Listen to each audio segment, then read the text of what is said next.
Underneath our oceans, there's this vast hidden network of steel pipelines. They're basically the circulatory system for our global energy supply, and if they fail, it can be absolutely catastrophic. But what if the biggest threat to these massive structures wasn't a storm or a collision, but something you can't even see? I mean, these pipelines are genuine engineering marvels. They're designed to handle incredible pressure and super harsh conditions. Thinking of them as the arteries of our energy infrastructure is the perfect analogy. So the stakes for keeping them safe? Yeah, they couldn't be higher. So, what is this silent killer? What could possibly take incredibly strong, high-tech steel and make it shatter like glass with absolutely no warning? Well, the answer is pretty fascinating, and it all happens way down at the atomic level. Okay, so the culprit has a name, hydrogen embrittlement.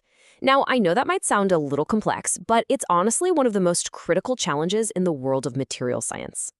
The best way to think about it is like osteoporosis, but for steel. Seriously. The crude oil and gas flowing through these pipes have acidic gases in them, right? Well, those gases release these teeny tiny hydrogen atoms. These atoms are so small they can literally squeeze their way in between the iron atoms of the steel, weakening the whole structure from the inside out. And this contrast right here is so important. Normal tough steel is what we call ductile. It bends and deforms under stress, which kind of gives you a warning before it fails. But brittle steel, the kind that's been infected with hydrogen, it just snaps. It's a sudden, catastrophic failure with zero warning signs. So how in the world do you fight an enemy you can't see, one that's attacking from inside the material itself? Well, here's the clever part. You don't fight it, you control it. And that brings us to the science of traps. The whole idea is to create these microscopic destinations right there inside the steel, places where these little wandering hydrogen atoms can be safely contained before they can do any real damage.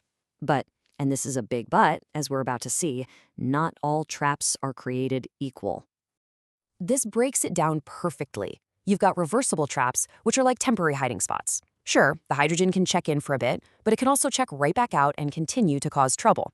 What we want are irreversible traps. These are the permanent, safe houses that lock hydrogen away for good. The mission, then, is simple. Build more safe houses. Okay, so how do you even begin to build these safe houses inside solid steel? Well, scientists decided to tackle this with a really cool experiment by tweaking the fundamental recipe of the steel itself. They started with a common material called X70 steel, and then they added just a pinch of a secret ingredient, magnesium. The idea was that even a super tiny amount could fundamentally change the steel's internal structure and its ability to trap all that pesky hydrogen. So they made 3 different batches. First, you've got Mg0, just the standard recipe with no magnesium. That's our control. Then Mg3, with a tiny 0.003% added. And finally Mg5, with a little bit more. They were searching for that Goldilocks zone, not too little and not too much.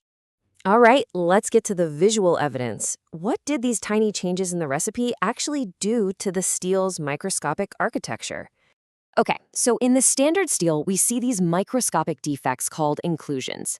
And look at them, they're large, jagged, and have all these sharp edges. Those edges are basically stress points, just perfect little starting blocks for tiny cracks to form and grow. This is our baseline problem. Now, check this out. The transformation is incredible. With just 0.003% magnesium, those sharp, dangerous inclusions have become these tiny, perfectly round spheres, just scattered harmlessly throughout the steel. The change is absolutely night and day. But look what happens when we add too much magnesium. The tiny spheres start to clump together, forming these long chains and bigger clumps. So we've solved one problem, but we've ended up creating a new one. It really seems there's a true Goldilocks amount here. So the critical question is this: do these microscopic changes actually make the steel stronger and safer out in the real world? Well, it's time to put them to the test.